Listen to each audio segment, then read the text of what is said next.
So how are you doing in terms of your current level of performance versus what you're truly capable of achieving? I want to explore in the next few minutes this concept of performance against your potential.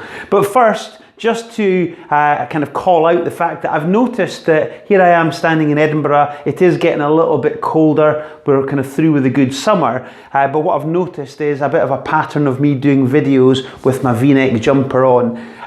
Is it to do with the fact that things are getting colder? I think it's probably more to do with the fact that I just don't like ironing shirts. So there we go. There's a little secret that you've been let into.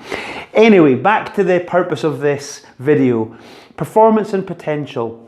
One of the things I like to explore with all of my clients is this whole idea of what are we capable of achieving. So I want to try and build out a quick kind of way of thinking for you just now. So the first thing that I would call out here is that this here represents your kind of full potential. So 100% of your potential and 0% of your potential here. If we then look at what all of the literature that you'll kind of see on YouTube, anything that you read, talks about the idea that we only ever really manage to tap into 10% of our true potential. Now, I don't know how they work that number out, but I'll go with it because I do believe that we leave much more on the table as we shuffle off this earth, whenever that may be. Hopefully at age 100, that's always a safe number. But we always leave so much on the table that we could have actually done but didn't for whatever reason. So if this here represents kind of what we tap into, this effectively becomes our current level of performance. So what's this gap here? The gap that sits effectively from our current level of performance and 100% of our potential. Well, fundamentally it comes down to two things. I do like to simplify things just for ease of understanding, so please go with me in this model. It fundamentally comes down to two things that will prevent us from moving ourselves up our performance and thereby utilizing more of our true potential. And that's going to be mindset and skill set.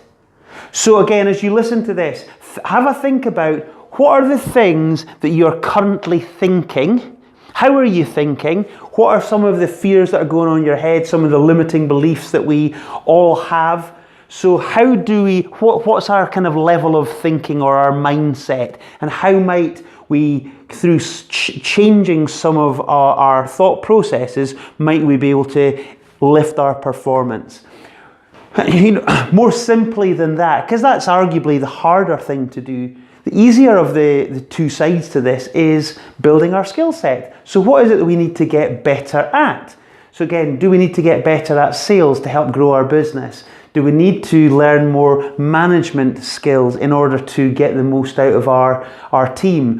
What about marketing? Are we needing to learn a few things to build our sort of repertoire of skills within marketing? Again, these are things that frankly, you know, we're all capable of actually going out, finding the books, finding the resources to go and develop that skill set. Once we've got the skill set, then clearly we have the ability to up our level of performance. But again, if I can come back to you on the mindset side of things, I'm going to step aside here. One of the drawings already pre-done on my wall here is what we call the entrepreneurial ladder. And this, I won't go through this one, that's maybe subject of another video.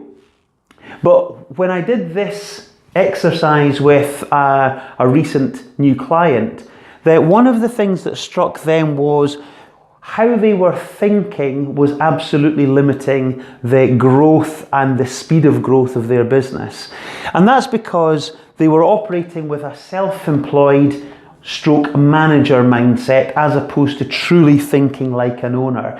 Now, if you're interested in understanding what the different skill sets and mindsets are at these different levels, then again, get in touch with me, or it may be that I do another video on this subject another day if you're interested. But again, literally by exposing people to some different ways of thinking around what does true business ownership look like versus how we're currently operating, started to kind of really send flashes going off in the brain, and all of a sudden the belief of what's possible and the ambition, if you like, for growth and the scale and the speed of growth changed.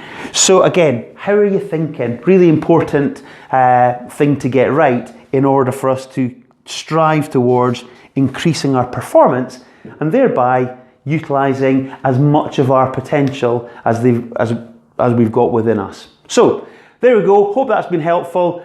Any questions, any comments, please fire them into the comments box or get in touch. Until we speak, good luck in business.